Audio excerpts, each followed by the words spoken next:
Apa kabar GBI Gilgal? Berapa banyak yang siap untuk belajar firman Tuhan? Bolehkah kita sambut firman Tuhan dengan tepuk tangan yang paling meriah dan sama-sama shout haleluya. Silakan duduk, Bapak Ibu yang kasih oleh Tuhan. Dan kali ini saya akan membahas tentang memiliki masa depan yang berbuah.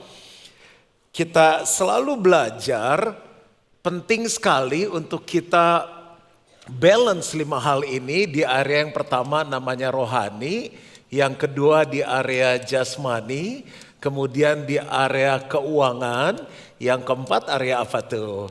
Hubungan atau keluarga, dan yang terakhir itu di area karakter.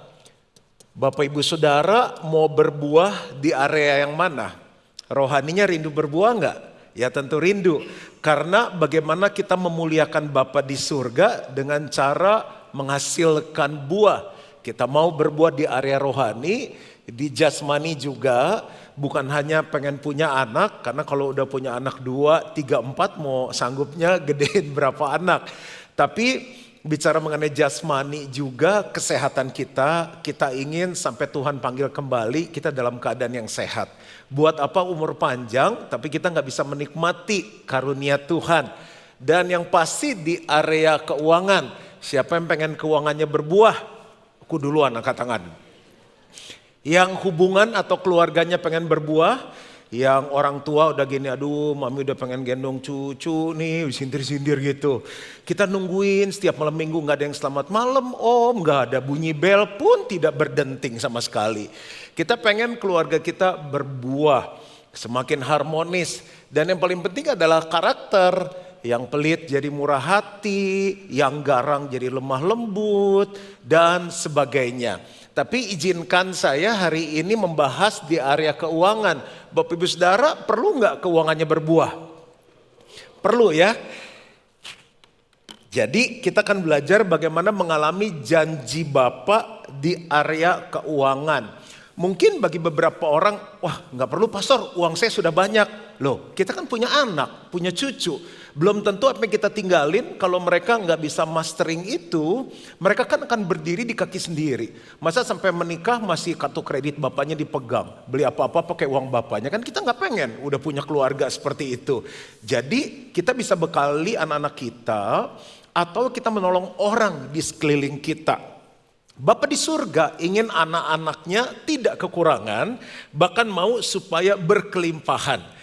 Berapa banyak yang hadir udah punya anak. Nggak ada orang tua yang gini, papa, mama, suami istri ngomong gini, yang aduh rasanya tugas selesai ya, kita punya 3 anak miskin semuanya. Kamu do you feel the same? Kan enggak. Kita aduh gimana, udah pompa papa yang bayarin aja, udah gak punya mobil, udah jangan bikin malu, gue beliin mobil. Kita kayaknya pengen apa aja semuanya itu untuk anak. Nah Bapak di surga juga gitu, jangan pikir kita kekurangan dan di surga mereka lagi minum kopi, ada kopinya di surga ya. Dan mereka ngobrol, senang ya lihat anak-anak kita tuh pada kekurangan. Bahkan kita orang tua pengen anaknya kelimpahan. Pemikiran terakhir sebelum kita masuk ke inti khotbah, ada banyak orang yang alergi kalau di gereja bahas uang. Sedangkan kita perlu uang. Salah satu ajaran yang terbaik selama saya hidup adalah dari yang ciptakan langit dan bumi. Ajaran yang ada di Alkitab tentang uang. Nah kalau gereja gak berani ngajarin tentang uang, siapa lagi yang mau ngajarin?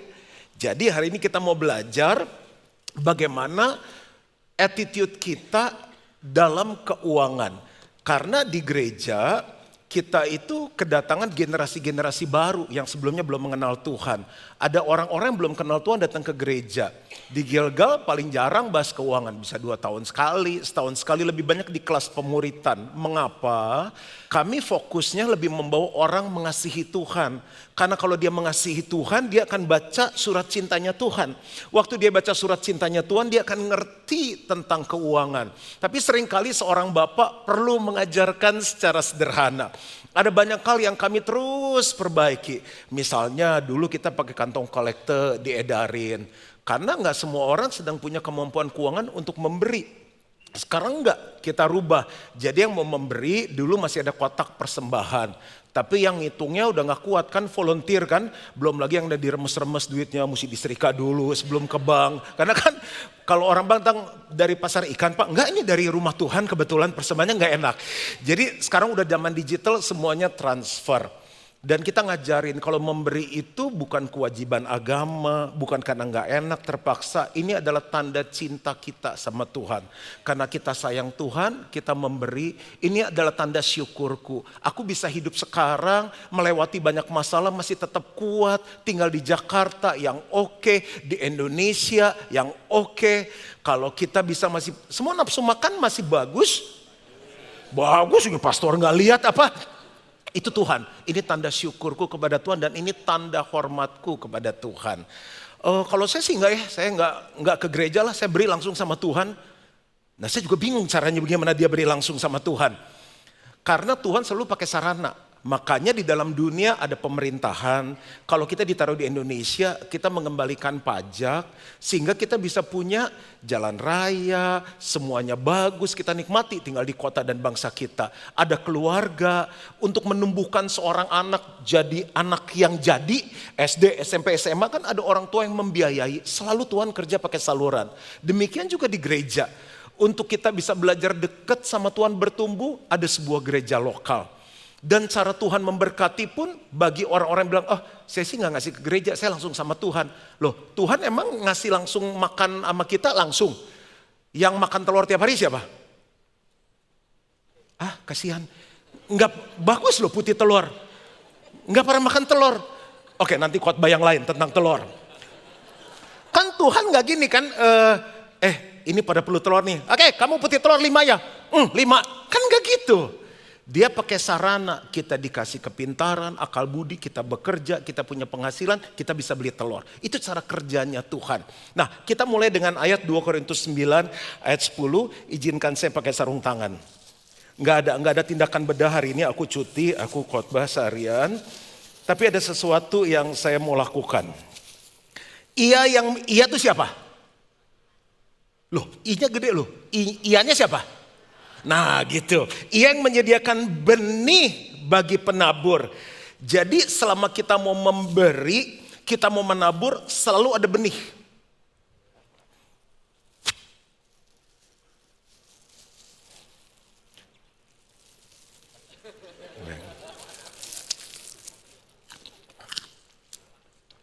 Kebaktian pertama asik Pastor Hendy. Tapi kalau dari 5 kali agak kembung juga, makan salak 5. Seringkali kita gak bisa terlalu cepat menilai seseorang. Ini salah satu buah kesukaan saya, salak. Jangan ada yang protes. Nah, sampai kapan Pastor Juan bisa makan salak? Mudah sekali pertanyaannya. Enggak, sampai umur berapa Pastor Juan bisa makan salak? Saya lebih jelaskan lagi.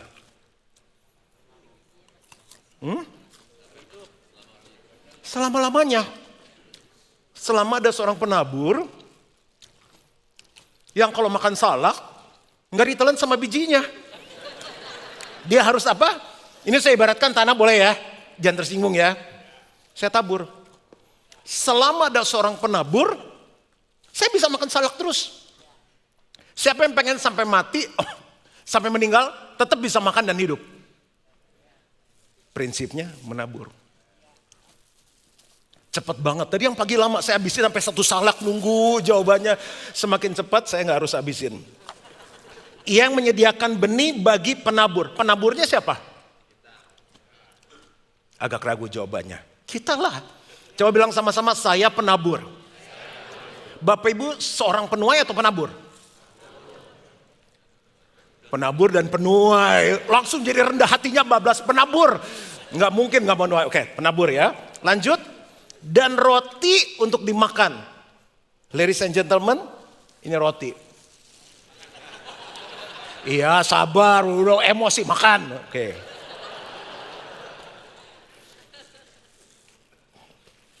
Sampai kapan Pastor Juan bisa makan roti?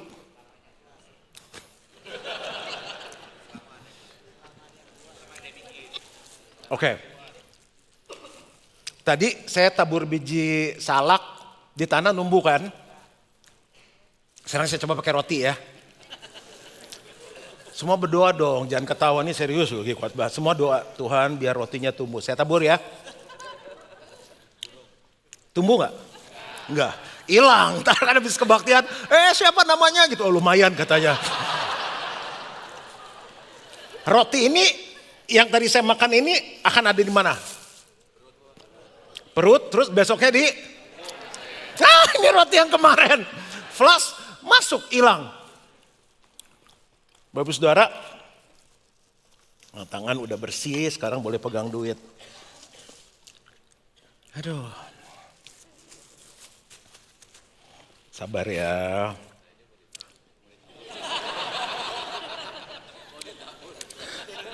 Semua udah begini Tuhan. Bisa pas banget aku datang. Kalau kita dapat berkat. Ini berkat ya. Berkat bisa kesehatan dalam bentuk uang. Jangan semua dimakan. Karena waktu dimakan, habis. Nasi goreng 10, habis. Masih ada 3 kali kebaktian, oke. Roti aja hilang apalagi uang, oke. Berarti uang ini biar terus ada, masa depan kita berubah harus diapain? Ditabur. Saya bukannya gak mau nabur, pastor gak ada uang. Iya, yang menyediakan benih untuk ditabur. Niatnya dulu. Amin lah, bagus banget poin ini. Udah nyiapin roti dari pagi. Dan melipat gandakannya. Ia juga yang akan menyediakan benih bagi kamu dan melipat gandakannya. Jadi kalau kita seandainya ngerti kita penabur dan mulai belajar nabur. Oh Tuhan bilang bagus juga. Dia kasih lagi katanya. Dan dia lipat gandakan. Jangan main dari 3 salak jadi 3 pohon salak. Kita lagi ngadu kebaktian mana paling jujur. Tadi saya buang 3 ya. 3 pohon salak, 3 kebun salak. Itu luar biasa. Cuma dari benih yang dilipat gandakan Tuhan. Dan menumbuhkan buah-buah kebenaran. Ayat 11 baca sama-sama 2-3. Kamu akan diperkaya dengan segala macam kemurahan hati yang membangkitkan syukur kepada Allah oleh karena kami. Ada banyak orang gak bisa bersyukur di area keuangan bukan karena dia miskin. Seringkali orang itu kaya tapi dikuasai roh kemiskinan karena dia hanya suka menuai dan gak pernah menabur. Khusus bagi penabur janji Tuhan benihnya dilipat gandakan dan juga dia akan diperkaya dengan berbagai macam kemurahan. Untuk murah hati gak bisa doa puasa dan ditengking, roh pelit keluar dalam nama Yesus. Dia harus belajar jadi penabur dan akan membangkitkan syukur. Orang yang suka bersyukur kemungkinan besar dia seorang penabur. Nah sekarang kan gimana nih caranya setiap kali kita ke gereja kita membawa persembahan. Ini bisa diaplikasikan dalam kita menabur ke orang lain. Yang pertama prinsip menabur itu harus ada kerelaan atau willingness. Saya memberikan persembahan dengan rela. Jadi tidak terpaksa. Pastor, saya mau bukan gak rela, lupa tiap kali ke gereja. Soalnya gak pakai kantong kolektor. Kalau yang namanya orang niat, makanya dulu di amplop saya tulis Tuhan ini adalah tanda syukur saya kepada Tuhan. Kalau kita bisa hadir hari ini karena sepanjang minggu Tuhan ada bersama dengan kita. Oh tapi kan aku pinter, otak nyiptain siapa? Rumah makan Padang? Kan bukan, itu gulai otak. Tapi semua karena Tuhan. Kalau kita tarik semua karena Tuhan, Tuhan aku bersyukur. Walaupun orang bilang akan sulit, tapi aku bersyukur karena minggu depan aku akan lewati bersama dengan Tuhan. Yang kedua tanda cinta. Ingat waktu jatuh cinta sama pacar kita, berani lupa ulang tahunnya? Happy birthday to you, happy birthday. Walaupun kan kalau dia minta kado kan kelihatan cewek matre kan. Tapi di hati dia ini mana kadonya, mana. Terus udah sampai 12 kali doang happy birthday. Mana bunganya, mana. Gak mungkin, orang cinta gak mungkin lupa. Kasihan gak pernah jatuh cinta. Ke calon mertua kita bawain apa? Om, martabak telur om, spesial telur lelapan. Dia bilang dia kayak pengen gue cepat mati, kayak udah kolesterol tinggi, dia kasih Wah, kita nggak pernah lupa, itu tanda cinta. Oh, gunung pun akan kudaki, lautan pun akan ku seberangi. Tai kucing rasa, itu orang jatuh cinta. Lalu tanda hormat kita sama Tuhan. Lah, kalau kita datang kan kita menghormati Tuhan. Nggak mungkin kita lupa bawa persembahan. Dan itu saya ajarkan kepada anak saya yang cuma satu. Generasi kita bisa bagus, tapi kalau kita nggak ulang ini, generasi di bawah nggak dengar. Saya memberikan persembahan dengan rela. Nah, saya senang memberi. Jadi kalau ke tempat restoran servisnya bagus, saya kasih tip. Bisa suami istri ribut gara-gara tip. Yang kasih yang, udahlah, udah ada servisnya di situ. Berapa sih servisnya? Kalau dia punya uang, dia nggak kerja di restoran, dia beli tuh restoran. Saya kan khotbah suka dijemput. Oh, tempat parkirnya sulit, pastor mau dijemput. Oh, saya bilang terima kasih. Turun ke Surabaya dijemput. Saya selalu udah siapkan amplop. Saya siapin uang. Pak, terima kasih ya sudah antar jemput saya. Mukanya beda. Bengongnya beda. Nggak usah Pak. Nggak apa-apa. Bener Pak, bener. Udah, ketiga biasa nyerah. Di hotel. Saya nggak pernah lupa kasih tip. Jadi saya bilang thank you housekeeper. Kan housekeeping tugasnya. Orangnya housekeeper. Saya kasih tanda hati. Bukan karena entar malamnya terus ada handuk-handukan dari bebek-bebekan dari handuk yang begini. Terus ada coklat di atas kepala. Terus aquanya dari 2 jadi 4. Bukan gitu. Saya bilang itu ganti spray. Coba aja pinggang. Semakin bagus hotel kan semakin berat tuh kasur. Gak gampang loh. Udah ranjangnya berantak, hotel udah bayar mahal masa bersihin sendiri. Tiba-tiba waktu saya lagi ngasih-ngasih begitu, Tuhan bilang seringkali orang memperlakukan aku seperti ngasih tip. Maksud Tuhan apa? Tip itu kalau dia baik kita kasih. Kalau dia gak baik kita gak kasih. Untuk yang kelihatan aja orang suka pelit, apalagi untuk Tuhan yang gak kelihatan. Keluar satu kata dalam memberi, ini di hidup aku, do not tip God. Pernah ada yang ngasih tip gini, misalnya bukan kita pintu, selamat pagi Pak, selamat datang di hotel. Pak ini 2 miliar, semoga cukup. Mana ada tip 2 miliar, biasa tip berapa coba? Pertanyaan sederhana, tip itu biasa berapa jumlahnya? Saya mulai 10.000. 20.000, Bapak lebih kaya dari saya. 70.000 yang di sebelah kanan. Paling mentok berapa Pak? Jangan kalah kaya sama yang ini, berapa? 100.000, Ibu silakan. Ibu udah angkat 2 tangan Bu, berapa Bu?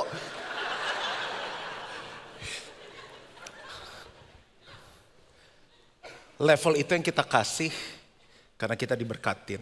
Berapa banyak yang hadir diberkati oleh Tuhan. Do not tip God, but give. Beri datang dari kerelaan. Yang kedua, proporsi atau proporsional. Persembahan saya sebanding dengan kebaikan Tuhan yang telah saya terima. Ini semua yang saya ngajarin kebenaran firman, saya hidupi dari lahir baru 37 tahun. Sebanding dengan kebaikan Tuhan yang saya sudah terima. Kita gambar yang lain. Dalam hidup kan ada penerimaan dong, income, ya kan. Kalau pengeluaran namanya apa? Out atau expenses. Terus ada lagi namanya give atau seed, benih, pakai SD, seeds. Misalnya kita mulai dengan income kita 10. Bapak Ibu pengen income-nya naik gak? Siapa yang selama ini income-nya naik? Udah aku gak lihat deh, siapa yang selama ini income-nya naik? Tapi pengen naik gak? Dari 10 pengen berapa? 40, terus 200. 50.000, oke, low profile. Terus nggak ada yang mau naik nih 1 juta, 1 miliar. Kalau bisa setinggi mungkin kan? Kita pengen ini naik. Pengeluaran. Dulu waktu penerimanya 10, pengeluarannya berapa? 11, wah hebat sekali Bapak. Tadi saya pengen kenalan, oke 11. Wah. Udah nanya, jawab, terus dibully. Oke. Pas 40 pengeluaran berapa?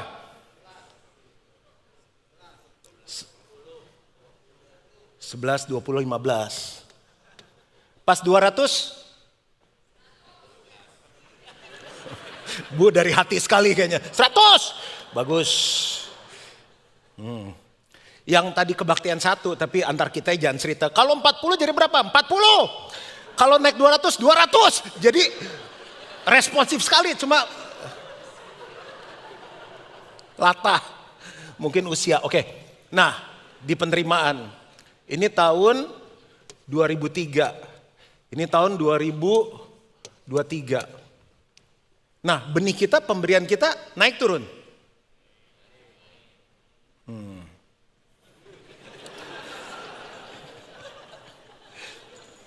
Nah, itu jawab sendirilah.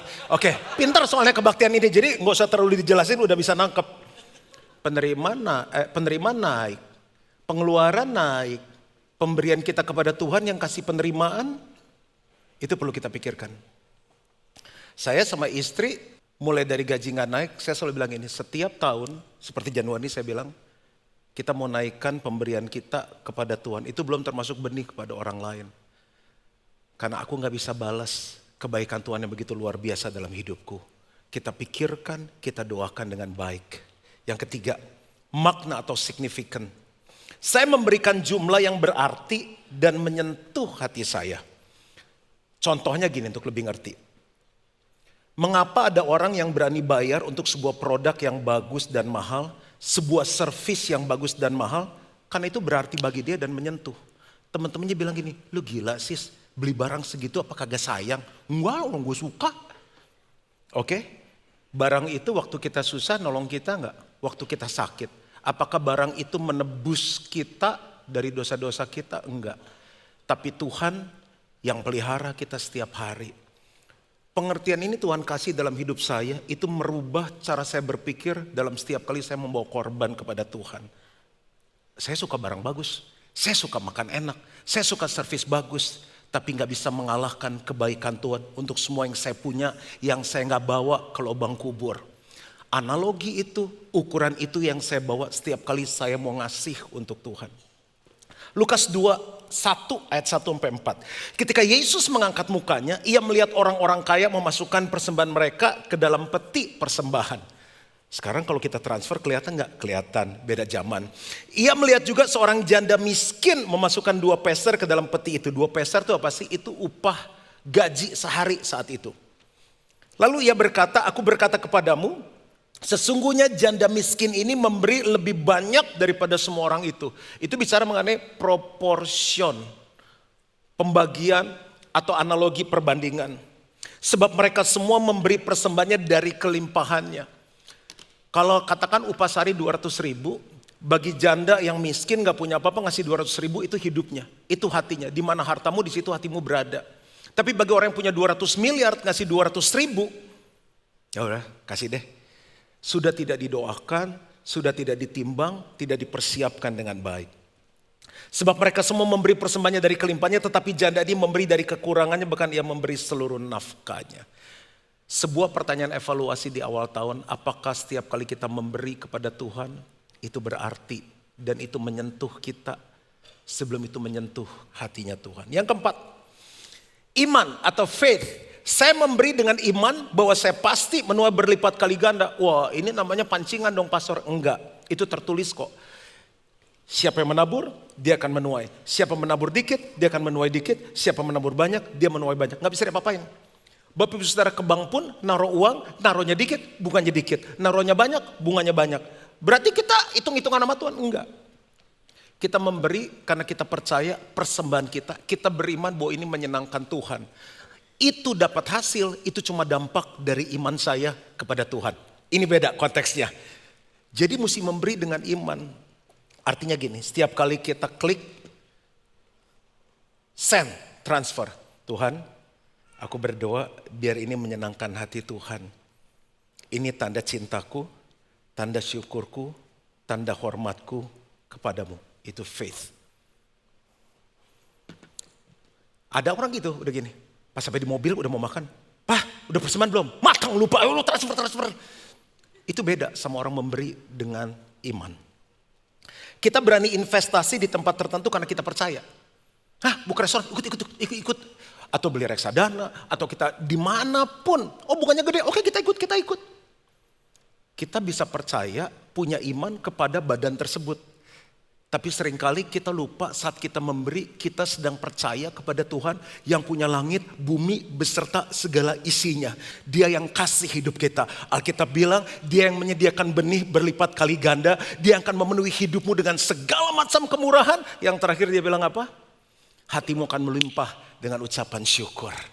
2024 dan seterusnya mau punya masa depan yang berbuah, memberi dengan iman bahwa pemberian kita menyenangkan Tuhan. Kejadian 8 ayat 22 kita baca sama-sama 2-3. Selama bumi masih ada, takkan berhenti-henti, musim menabur dan menuai, dingin dan panas, kemarau dan hujan, siang dan malam. Siapa yang percaya nanti pasti ada malam? Kalau malam pasti gelap. Siapa yang matiin lampu ya nanti malam? Udah gak usah dipikirin, udah tertulis kok, itu namanya iman. Besok pasti terang. Siapa nyalain lampu? Enggak ada. Memang sudah seperti itu, Tuhan yang berkuasa. Kalau kita yakin nanti malam, besok siang, besoknya lagi, habis siang, malam, kita percaya apa yang kita tabur pasti kita tuai. Yang kelima, memberilah dengan purpose, dengan tujuan. Orang yang pergi jalan-jalan bisa kemanapun tanpa purpose pasti bosan. Menikah tanpa purpose pasti kacau. Memberi tanpa tujuan di satu titik udah gak ada motivasi yang benar, udah gak nikmati lagi kebahagiaan memberi, harus dengan tujuan. Ini yang saya pelajarin dari firman, saya praktekkan 37 tahun. Saya waktu memberi saya bilang ini Tuhan, waktu saya menuai, tujuan pertama menyenangkan Tuhan tadi. Saya akan mengembalikan perpuluhan kepada Tuhan dan saya gak pernah absen selama 37 tahun. Yang kedua, saya akan memberikan persembahan, itu dari 90% ya. Saya akan memakai untuk kebutuhan diri sendiri, itu gak boleh bohong. Pastilah, gak mungkin. Saya akan memberkati orang lain. Itu udah janji saya. Saya diberkati untuk membangun kerajaan Allah. Saya diberkati untuk memberkati banyak orang. Yang berikutnya, saya janji saya akan membagikan kesaksian. Pertanyaan saya kepada Bapak Ibu. Bapak Ibu memberikan untuk menyenangkan Tuhan kan? Bukan rutinitas agama setiap hari Minggu sebagai orang Kristen. Kalau kita menuai apa yang kita tabur selama ini, apa tujuanmu? Tanpa tujuan, hidup akan membosankan dan gak ada arti. Yang keenam, tanah subur, good ground. Saya percaya gereja lokal tempat saya memberi adalah tanah yang subur. Yang ketujuh, ketaatan atau obedience. Saya memberi dalam ketaatan sesuai jumlah yang Tuhan perintahkan kepada saya. Waktu kita minta project, Tuhan biar goal, Tuhan minta kerjaan, kita doa sama Tuhan.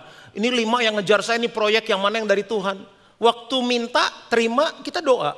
Tapi waktu kita sudah menuai, kita gak doa. Uang ini mau diapain ya Tuhan ya? Itu yang miss dari pemberian kita kepada Tuhan. Waktu saya mau naikkan persembahan saya di awal tahun ini, every year sejak kita married, saya bilang, Lus, kita mau naikkan berapa pemberian kita sama Tuhan. Benih gereja udah berapa kali saya tabur, setiap kali sebelum saya ngajar, saya dulu memberi. Tuhan, berapa yang saya mau tabur? Semakin kita dipercaya, semakin banyak surat masuk. Gereja ini kurang, ini orang sakit, ini begini. Saya bilang, Tuhan, ini Tuhan kirim, ini kesempatan untuk saya diberkati. Saya mau nabur berapa ke orang itu. Ketaatan itu penting. Amsal 11 ayat 24-25. Ada orang yang menghemat secara luar biasa, tapi terus berkekurangan. Tapi ada orang yang menyebar hartanya, dan ia bertambah kaya. Bahasa Inggrisnya bilang gini, the word of the generous gets larger and larger. Dunia orang murah hati semakin luas karena benihnya ada di mana-mana. Benihnya jadi pohon, pohonnya mengeluarkan buah, buahnya tumbuh, ada benihnya lagi berlipat kali ganda. But the word of the stingy, dunia orang pelit semakin kecil. Saya tutup dengan sebuah statement dan saya selesai. Kita membawa persembahan kita sebagai tanda syukur. Baca sama-sama yuk, 2, 3. Kita memberi persembahan sebagai tanda syukur, tanda cinta, dan tanda hormat kita kepada Tuhan. Doa saya, setiap kita punya masa depan yang berbuah. Tuhan memberkati. Mari bangkit diri sama-sama. Takkan pernah lupa selain yang terbaik, yang harum dan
pejamkan mata kita. Masa depan yang berbuah karena apa yang kita tabur hari ini dengan cara yang benar.